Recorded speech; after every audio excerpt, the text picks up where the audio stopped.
Prima di salutarvi, riprendiamo a ricordarvi la situazione dei nostri ospiti silenziosi che restano dietro le sbarre. Iniziamo da Narges Mohammadi, premio Nobel 2023 per la pace, che resta in carcere in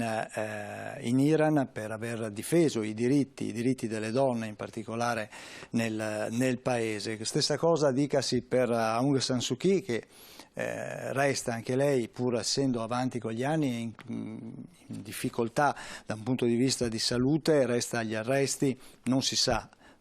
dove effettivamente sia stata portata, così come resta in carcere Sonia Damani, avvocata tunisina, che si è permessa in un'intervista televisiva di criticare il governo, e resta dietro le sbarre anche Ales Bialatski, lo vedete qua nell'immagine,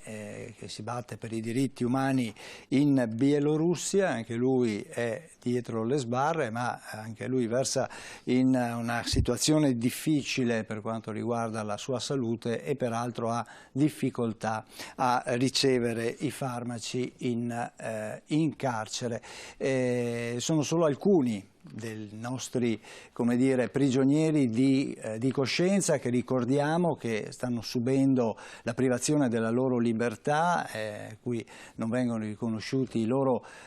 diritti, e che sono dietro le sbarre appunto per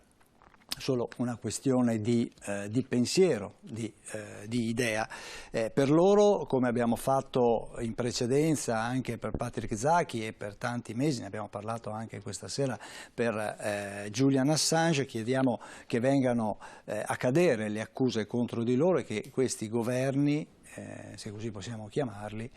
li rimettano subito in libertà. Ci fermiamo qua, grazie ancora ai nostri ospiti che sono stati in studio, grazie a voi che ci avete seguito, buonanotte a tutti, ci vediamo venerdì prossimo, TV7 Match.